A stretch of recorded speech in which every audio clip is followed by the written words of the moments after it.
But anyway, while I was doing my graduate degree, I was introduced to some first source documents. And I remember reading them and having this big problem in my mind because... Well, let me just see, first source document, first century. Yeah. Early church fathers. Which you would never have read as a Church of Christ. No. And even though I was at a Church of Christ school at this time, but of course, once you get to that level, irrespective of the denomination, a lot of the study is similar. Yeah. And so anyway, get introduced to these first source documents, these early church fathers. Now I'm thinking, how in the world can someone so non-Christian, Catholic, be saying something that is so Christian? How can they have this spiritual insight and this love for Jesus and not even know who He is? Because that was the assumption I was operating on, is that they had long ago walked away from Jesus, in the 4th century, which a lot of people believe that. In the 4th century they abandoned Christ and Christ abandoned them, but yet here they are, these church fathers in the 4th, 5th, 6th, 7th, all the way through the 18th, 19th, 20th century, saying things about Jesus that were inspiring and made it very evident that they had a relationship with Him. So I was like, wow. Well, maybe that. So then I said, well, okay, I read this book a couple of years ago, and I'm willing to admit then that maybe some Catholics, if as long as they're faithful to what this says, maybe they are Christian. Not too sure.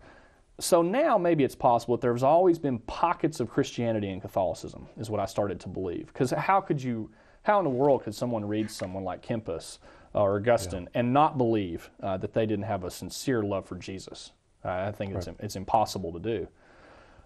So I put that on the back burner. Well, fortunately or unfortunately, I'd signed up for a pre-Reformation history class, one of my first classes. I dropped the class, but I had the books. So I read the books. And it was pretty evident to me, even from a non-biased historical perspective, that there was one church that had existed since the time of Pentecost, and that was the Catholic Church. Sure, it had its problems, it had been fragmented, and it had a lot of troubles that led up into the current modern church age, but it was evident that the church that I was a part of that had always taught that we were the church at Pentecost, there's no way that could have been possible. Because what I saw mirrored in the Catholic Church, or started to see mirrored in the Catholic Church, and what I saw at Pentecost was an apostolic authority in the church from the very beginning, starting with Peter's sermon at Pentecost. And so I thought, well, okay, that's great. Peter had to be in control for a little while because we didn't have the Bible yet. So I again dismissed it. But that history just kept gnawing on me. And I thought, well, maybe I'll look into it a little further. So I studied the history of the church a little more and did realize that whether or not they were the true church, I wasn't sure, but I was sure that they were probably closer historically to the time that Christ walked on the earth than the one I was a part of. So after that, I decided, well, I probably better study what Catholics actually believe. So I got a copy of the Catechism, and in fact, I was in Rotary with the local priest there in Tulia, and I said, hey, do you have a copy of the Catechism? And I remember he had this look on his face, but he was too humble to say it. He was like, yeah, I've got a copy, I'm sure he was thinking, I'm going to take it, and dissect it and come beat you up with it later. So I decided, well, I want to know what they actually believe. I want to know what Catholics actually believe. So I read the Catechism in light of Scripture and tried to study the Catechism to disprove what it said in Scripture, because I may have started to be convinced historically, but I certainly wasn't going to be convinced biblically. That's what I thought. So I started to read the Catechism and started to reference it with Scripture, and there was no question that I could not refute what it was saying with Scripture, honestly. Now, I could if I had decontextualized take one line out of context and totally exploit it. I could have done that. But I didn't want to do that. I really just wanted to know. At this point, I still hadn't planned on becoming Catholic. I just wanted to know. Okay, I've got the history thing. I'm starting to believe Does your wife know you're looking at any of this stuff? No, she doesn't. And in fact, well, I'll tell you about that in just a second. But no, she didn't know. But she probably was wondering, why is it that when we're sitting in the recliner, he's over there reading the Catechism of the Catholic Church? Yeah, and she's there with her book, and here's this Church of Christ preacher reading this big green catechism. But she probably thought, like a lot of people did, that, well, he's simply doing that so he can disprove Catholicism. I started to read it, and it just kept gnawing on me. It was like, okay, what they teach is actually biblical. And there were some objections I still had, Mary probably being the biggest. The real presence was something that wasn't as big of an issue, because my contention ever since the beginning was, and I would say this to anybody who's a member of a fundamentalist church, if we're going to take Christ at His word whenever He says, take, eat, this is my body, then it'd probably be a good idea that we do that. Take Him at His word. Because He is faithful. And we would only be as faithful if we take Him at His word. So anyway, I came to a point where it was like, okay, I've got to do something.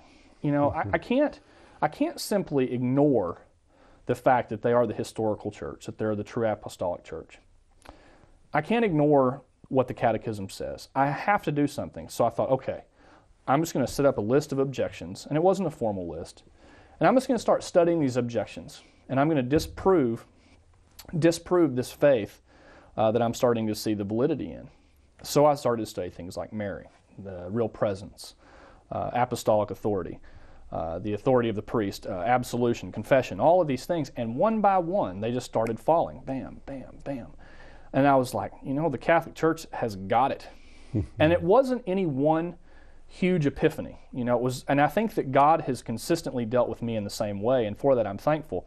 From the time of being a little child by the gas meter, hearing it in a very subtle way, and then later coming to the realization, and then having a seed planted with that first buck, and then later coming to the realization, that's how God's chose to deal with me. Because I don't listen, and I think that He knows, and of course He knows that.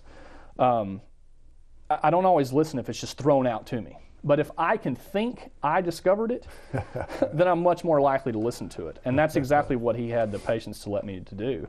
And so as I discovered it, I was like, well, what am I going to do? So I shared it with my wife. And that became it wasn't hard for the relationship, but it was definitely a trial. It was a test. So Good. Did she feel like you were turning on her since you had pulled her out of the Catholic Church? Or had she become so convinced, you know, in the Church of Christ direction, it's like, I'm not even going there? Or?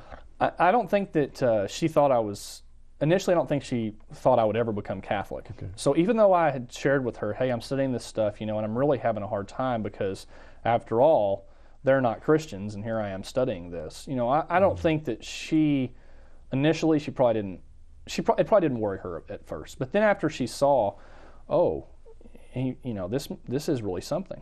Especially whenever I had said, you know, I'm thinking about leaving the ministry in the Churches of Christ. Wow. And she's like, what? And at this point, you know, I'd finished school. I had printed up a curriculum that was used and over the whole Bible. I'd done several speaking engagements. I was fairly well known and had a lot of friends. All of my social background, education background, church background was all in one church. Yeah. And telling her that I thought about leaving that was pretty scary. And she goes, well, I'm ready. You know, what do we need to do? And I said, well, I really think I need to get out of ministry in the Churches of Christ because I'm being pulled toward the Catholic Church. And I said this, I don't want to convert to Catholicism. I said that it's really not honest for me to remain a minister of the Churches of Christ. Some people have said that wasn't the real reason, but that is what happened. So I walked away from ministry, and well, I understand. That was my first step too. Was away from ministry even before I thought of Catholic Church. But I understand that because it's an issue of integrity. What do you right? If you're open to the reality of the Catholic Church, then every Sunday when you get up in this other pulpit, that's right. You know, what are you doing? You know. Yeah. When my wife really knew it was starting to come home, is one Sunday I was doing a sermon, and I unconsciously referred to Mary as the Blessed Mother in my sermon at the Church of Christ, and she was the only one that caught it. But afterwards she said, "I think you've been reading the Catechism too much." And I said, "Why?" And she goes, "Well, you were talking about Mary, and you referred to her as our Blessed Mother." And I said, "Well, yeah, I did." Although I'm kind of surprised maybe they just didn't say anything to you. I'm surprised they didn't pick up on it. But it may have been that, yeah. But But anyway, so I decided, I have to step away from ministry. I can no longer remain a minister in the Churches of Christ. And so she had started back to her graduate education. She's actually a PhD candidate in math now, but she started back to grad school at the time. And I said, well, we can move to Lubbock, and you can finish school, and maybe I'll find a job. And I was scared to death. I sent out 200 resumes, didn't get a single interview. Well, I got one interview, and it was for 20 hours a week, very low pay. And I was like, I just bought a house. It's not like I'm trying to get fast food money here. I've got a family to take care of. Fortunately, I didn't have children. But moved to Lubbock and was... Come to Jesus. Come to Jesus. Come to Jesus.